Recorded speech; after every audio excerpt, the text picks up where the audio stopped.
Subscribe कीजिए हमारे इस यूट्यूब चैनल स्टडी स्टार्स 27 को और लेटेस्ट वीडियो के लिए इस बेल आइकन को क्लिक करें। हेलो स्टूडेंट, मैं दीपेश के सरवानी आपको भारत का इतिहास पढ़ा रहा हूँ और भारत के इतिहास में हम लोग प्राचीन इतिहास के बारे में आज पढ़ने वाले हैं। तो चलिए देखते हैं हम लोग। तो देखिए प्राचीन इतिहास, तो इतिहास को 3 भागों में बांटा गया है। कैसे कैसे बांटा गया है उसको देखिए। तो पहला है प्राग ऐतिहासिक काल, दूसरा है आद्य ऐतिहासिक काल और तीसरा है ऐतिहासिक काल। तो आप जो पढ़ते हो प्राचीन इतिहास, मध्य इतिहास और आधुनिक इतिहास, वो ऐतिहासिक काल के अंतर्गत आता है। तो चलिए पढ़ते हैं हम लोग इसके बारे में।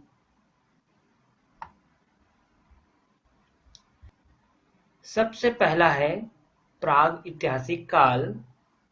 तो इसका जो समय है वो 3300 ईसा पूर्व के पहले का समय है। 3300 ईसा पूर्व, इसका मतलब हुआ 0 वर्ष से।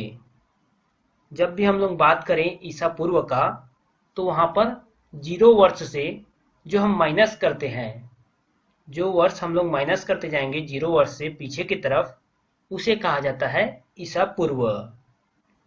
तो 0 वर्ष से 3300 साल पहले वो हुआ 3300 ईसा पूर्व। तो उससे भी पहले का समय को प्राग ऐतिहासिक काल कहा जाता है। तो आप मान लीजिए 10 लाख ईसा पूर्व से 3300 ईसा पूर्व तक जो समय है उसे प्राग ऐतिहासिक काल कहा जाता है। मतलब समझने के लिए था ये, जो भी है आपका 3300 ईसा पूर्व के पहले का समय, उसे प्राग ऐतिहासिक काल कहा जाएगा। वर्णन कैसे करते हैं इसका, उसे देख लीजिए। जिस काल का कोई लिखित साक्ष्य प्राप्त नहीं होता है उस काल को कहा जाता है प्राग ऐतिहासिक काल। और इस काल में कोई भी लिपि नहीं थी। प्राग ऐतिहासिक काल में कोई भी लिपि नहीं थी और इससे कोई भी लिखित साक्ष्य प्राप्त नहीं होता है। उसके बाद है दूसरा आद्य ऐतिहासिक काल। आद्य ऐतिहासिक काल जो कि 3300 ईसा पूर्व से 1500 ईसा पूर्व तक का समय है। देखिए जो काल विभाजन है वो पढ़ने की दृष्टि से, पढ़ने और समझने की दृष्टि से बांटा गया है। तो कहीं पर आपको 3300 ईसा पूर्व दिखेगा, तो कहीं पर आपको 3500 ईसा पूर्व दिखेगा और कहीं कहीं पर आपको 2500 ईसा पूर्व दिखेगा। तो इस पे आपको कंफ्यूज नहीं होना है। आपको सिंपल से एक चीज याद रखना है। जैसे कि मैं आपको यहाँ पे 3300 ईसा पूर्व पढ़ा रहा हूँ, तो आपको इसको ध्यान में रखना है कि 3300 ईसा पूर्व से 1500 ईसा पूर्व का जो समय था वो आद्य ऐतिहासिक काल का समय था। देखिए यहाँ पर लिखित साक्ष्य उपलब्ध थे परंतु पढ़ा या समझा नहीं गया है। आद्य ऐतिहासिक काल के समय लिखित साक्ष्य मिले थे परंतु उसे पढ़ा नहीं जा सका। उदाहरण के तौर पर सिंधु घाटी की सभ्यता जो है वो आपके आद्य ऐतिहासिक काल के अंतर्गत आता है। और सिंधु घाटी सभ्यता को ताम्र कांस्य युगीन सभ्यता भी कहा जाता है। तो ये है आपका आद्य ऐतिहासिक काल। आगे देखते हैं हम लोग। तीसरा है ऐतिहासिक काल, जिसका समय है 1500 ईसा पूर्व से अब तक का। तो इसी को हम लोग पढ़ते हैं प्राचीन इतिहास, मध्य इतिहास और आपका आधुनिक इतिहास के तौर पर ऐतिहासिक काल को। जो ऐतिहासिक काल दिया गया है उसी को हम लोग 3 भागों में डिवाइड करके पढ़ते हैं, प्राचीन इतिहास, मध्य इतिहास और आधुनिक इतिहास के रूप में। वैसे बाकी सभी जो ऊपर हमने पढ़ा वो आपका प्राचीन इतिहास ही है, लेकिन सरल रूप में पढ़ने के लिए हम इसे इस प्रकार विभाजित करते हैं। देखिए, ऐतिहासिक काल का समय तो वैदिक काल से वर्तमान तक की लिखित साक्ष्य उपलब्ध जो है वो ऐतिहासिक काल के अंतर्गत आता है। अब इसे पढ़ा भी जा सकता है और समझा भी जा सकता है। जब से 1500 ईसा पूर्व से वैदिक काल स्टार्ट हुआ है, वहां से लेकर अब तक जो है उसे पढ़ा और समझा जा सकता है। उससे पहले को पढ़ा नहीं जा सकता था, समझा नहीं जा सकता था, और उससे पहले की बात करें तो वहां पर कोई भी साक्ष्य प्राप्त नहीं होता। चलिए समझते हैं हम लोग। तो सबसे पहले हम लोग प्राग ऐतिहासिक काल के बारे में पढ़ते हैं।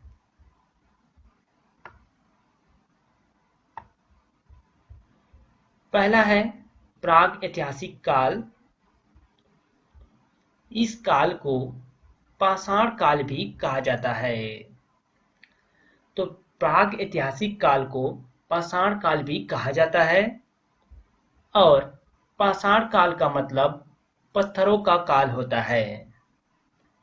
जिस समय मानव जो है पूर्णतः पत्थरों पर आश्रित था, उस समय को कहा जाता है पाषाण काल। इसे निम्नलिखित 3 भागों में विभाजित किया जा सकता है। पाषाण काल को 3 भागों में विभाजित किया जा सकता है। देखिए आप यहाँ पे, पहला है पूरा पाषाण काल। तो पूरा पाषाण काल जो है 10 लाख ईसा पूर्व से 50,000 ईसा पूर्व तक का समय था। दूसरा है मध्य पाषाण काल। तो मीसोलिथिक एज जो है 50,000 ईसा पूर्व से 10,000 ईसा पूर्व तक के समय है। तीसरा है नव पाषाण काल। तो नियोलिथिक एज जो है 10,000 ईसा पूर्व से 3300 ईसा पूर्व तक का समय है। तो ये आप याद कर लीजिए अभी तुरंत, क्योंकि आपको आगे जब मैं पढ़ाऊंगा तो वहां पे आपको ध्यान देना होगा कि कब से कब तक का समय जो था ये इसका समय था। तो 10 लाख ईसा पूर्व से मानकर चल रहे हम लोग, 10 लाख ईसा पूर्व से 50,000 ईसा पूर्व तक का समय पूरा पाषाण काल का समय था। 50,000 ईसा पूर्व से 10,000 ईसा पूर्व तक का समय मध्य पाषाण काल का समय था। 10,000 ईसा पूर्व से 3300 ईसा पूर्व तक का समय नव पाषाण काल या फिर उत्तर पाषाण काल का समय था। चलिए आगे देखते हैं हम लोग।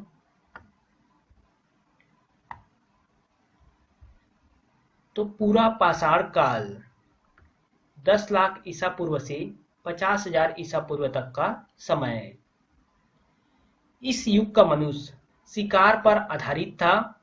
वह खाद्य सामग्री की खोज में विभिन्न स्थलों का भ्रमण करता था।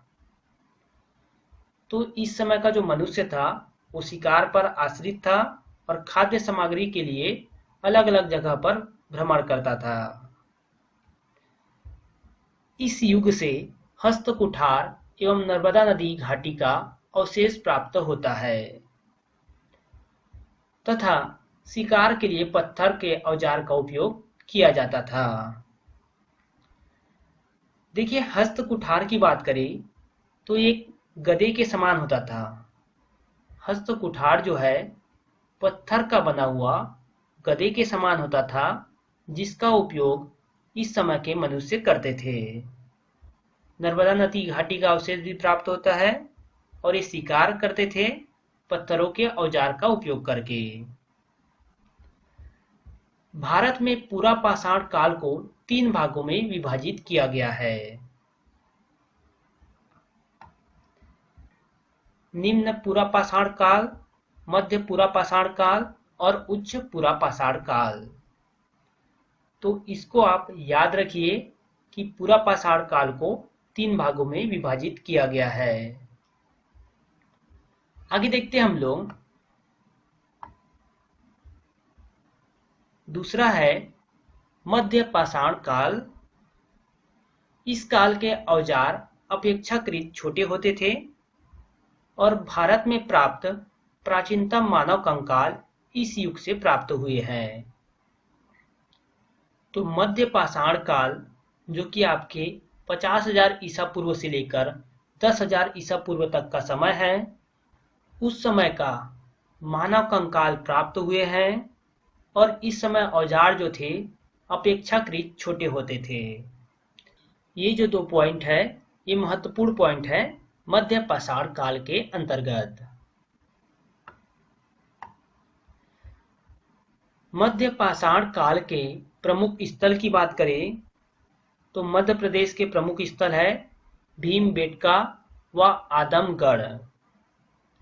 भीमबेटका के बारे में आपको पता ही होगा, जहां पर चित्रकारी की गई है, दीवारों पर उखेड़कर चित्र बनाए गए हैं पहले के मानव के द्वारा। राजस्थान के नागौर जो है इस समय का प्रमुख स्थल है। उत्तर प्रदेश के महदह या फिर नरदह भी कहा जाता है इसे, ये भी इस समय का प्रमुख स्थल है।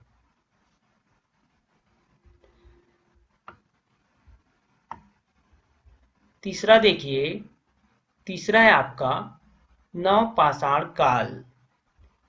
इस युग को खाद्य उत्पादक युग कहा जाता है। नवपाषाण काल का जो समय था वो खाद्य उत्पादक युग कहा जाता है।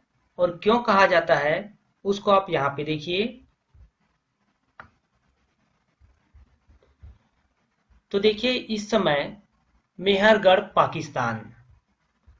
पाकिस्तान के मेहरगढ़ से गेहूं और जौ की खेती का साक्ष्य प्राप्त हुए हैं। गेहूं और जौ की खेती का साक्ष्य प्राप्त हुआ है मेहरगढ़ से, जो कि अभी पाकिस्तान का एरिया है। भारत में धान की खेती का प्राचीनतम साक्ष्य जो है वो कोल्डी हवा उत्तर प्रदेश से, कोल्डी हवा जो है उत्तर प्रदेश का एरिया है, वहां से प्राप्त हुए हैं। भारत में धान की खेती का प्राचीनतम साक्ष्य कोल्डी हवा से प्राप्त हुआ है और मेहरगढ़ से, जो कि पाकिस्तान का एरिया है, वहां गेहूं और जौ की खेती का साक्ष्य प्राप्त हुए हैं। आगे देखिए, पहिए का आविष्कार की बात करें तो पहिए का आविष्कार जो है नवपाषाण काल या फिर उत्तर पाषाण काल के समय हुआ था। इस समय मनुष्य में स्थायी निवास की प्रवृत्ति आई थी। मतलब इसी काल से मनुष्य जो है स्थायी तौर पर निवास करना स्टार्ट किए थे। और ग्राम संस्कृति का प्रारंभ जो हुआ है, देखिए स्थायी निवास करेंगे तो ग्राम संस्कृति भी आएगा। तो ग्राम संस्कृति का प्रारंभ जो है वो नवपाषाण काल से माना जाता है। इस काल के लोग जो थे वो दूषण मृत भांड, मतलब मिट्टी का बर्तन का उपयोग करते थे। मोस्ट इंपॉर्टेंट वर्ड है मृत भांड, जिसका मतलब होता है मिट्टी का बर्तन। तो ये आप याद रखिएगा, बार बार इस शब्द का उपयोग होगा, दूषण मृत भांड का। आगे देखते हैं हम लोग।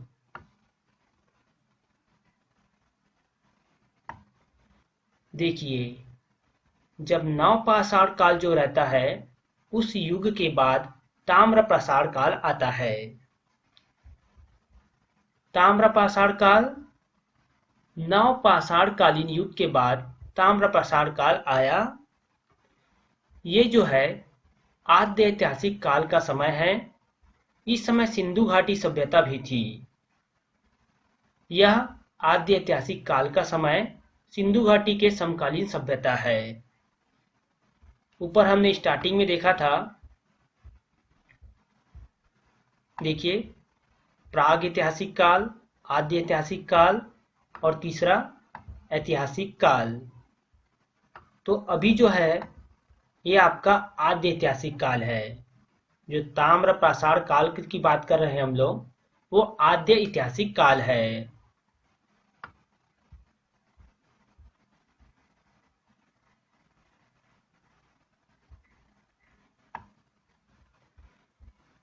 तो देखिए यहाँ पे आधुनिक मानव ने सर्वप्रथम धातु के रूप में तांबे का प्रयोग किया था ताम्र पाषाण काल के समय पर।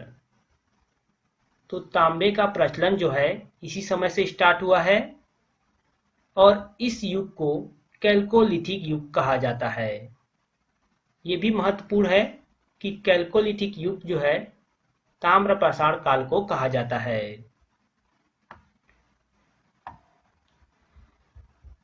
तांबे का सर्वप्रथम प्रयोग हुआ था 5000 ईसा पूर्व में।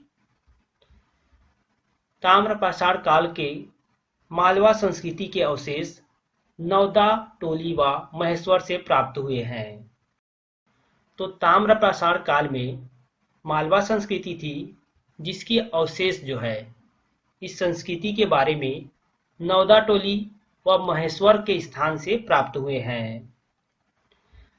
देखिए जो संस्कृति थी इस समय ताम्र पाषाण काल के समय वो बहुत इंपॉर्टेंट संस्कृति थी।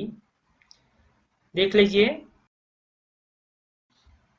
यहाँ देखिए ये निम्न संस्कृति ताम्र पाषाण युग से है जिनकी पुष्टि प्राप्त होती है मृत भांड व मूर्तियों से। देखिए कौन कौन से संस्कृति थे। आहार संस्कृति जो कि राजस्थान और उदयपुर से थे। कायथा संस्कृति इंपॉर्टेंट है, कायथा संस्कृति चंबल नदी घाटी से। प्रभास संस्कृति गुजरात के तटीय क्षेत्र से। रंगपुर संस्कृति गुजरात के तटीय क्षेत्र से। और जोरवे संस्कृति जो कि बहुत ही महत्वपूर्ण है वो महाराष्ट्र के दाइमाबाद व इनाम गांव की संस्कृति है। तो इसको आपको सिंपल से याद रखना है कि कौन सी संस्कृति किस क्षेत्र की है। साथ में जितने भी आपके स्टार्टिंग के जो प्राचीन इतिहास है उसके स्टार्टिंग के जो कॉन्सेप्ट है वो इस वीडियो में बताया गया है। तो इसको आप एक बार देखिए, 2 बार देखिए, लेकिन आप इसको समझेंगे उसके बाद ही आगे आपको अच्छे से समझ में आएगा प्राचीन इतिहास। तो इस वीडियो को हम लोग यहीं पे समाप्त करते हैं। आगे हम लोग सिंधु सभ्यता के बारे में पढ़ेंगे अगले वीडियो में।